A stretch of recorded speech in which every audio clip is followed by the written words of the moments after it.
Well, who's in the running for this top job? The odds-on favourite at the moment is Rob Portman, a policy strategist. He easily won election to the US Senate for Ohio in 2010. Ohio is a key swing state in the presidential election and a must-win for any would-be president. Tim Pawlenty is another favourite at 4-1. He was one of the early Republican candidate race withdrawals. He would offer social, conservative, working class and Tea Party appeal. In the last couple of days, former Secretary of State Condoleezza Rice has become the hot topic. She, though, has said she isn't interested in being Mitt Romney's running mate. Florida's Cuban-American Senator Marco Rubio chances are rated at 6-1. Again, he could deliver another swing state as well as Tea Party support and the influence of his Hispanic background. He, too, though, has denied any interest in the role. Congressman Paul Ryan is seen as one of the Republicans' most influential speakers on the economy. His chances, though, are rated at 8-1. And what about the last running mate, Sarah Palin? At 100-1, she might be able to deliver the Tea Party vote, but not much else. Well, the American journalist Beth Gardner is in our central London studio. Very good afternoon to you. Well, probably just two names there familiar with most of us, Sarah Palin and Condoleezza Rice, but so far not really much chance of them running, or do you think, or getting the post? What do you think? Well, Condoleezza Rice, as you mentioned, is the hot rumor of the moment. It's a fun rumor, and she's an interesting one to talk about. Almost inconceivable, I would say, that she would actually get the pick from Romney.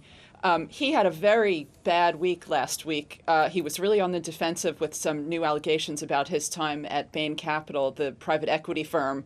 And I think it's pretty widely understood that his campaign floated the Rice rumor on the Drudge Report website a couple of days ago, simply in order to change the topic and give the media something else to talk about. She is attractive in many ways, but she's got two really enormous liabilities. Number one, she is in favor of abortion rights.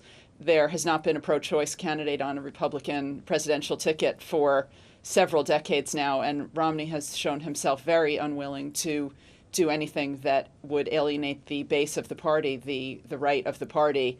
This would certainly be extremely controversial with them. Secondly, putting her on the ticket would give Obama the chance to make the election about the Bush years and the Iraq War, which is a topic that Romney certainly does not want to talk about. You mentioned Sarah Palin. I would put the odds on her being selected even longer than 100-1.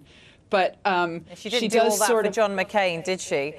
Well, she's really hovering over, looming over this year's pick, I think, because McCain's selection of her 4 years ago was seen as such a disaster. He was really very widely criticized for that as having been irresponsible. Sure, as you mentioned, it was seen as a disaster. Many people saw it as really detrimental to his campaign. Just how important is it to pick the right running mate for this election? Well, you know, it's like they say in medicine, first do no harm. There's not a lot of evidence that the vice presidential pick really moves votes. Oftentimes, a candidate will like to pick someone from an important state or something like that, but it's really very rare that it would make the difference.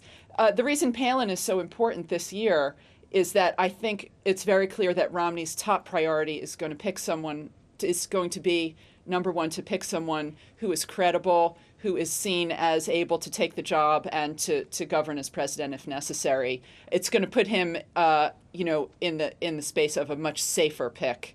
OK, Beth Gardner, thanks very much for your thoughts. We'll probably find out in the next week just who his choice is. Thank you. Yeah, perhaps.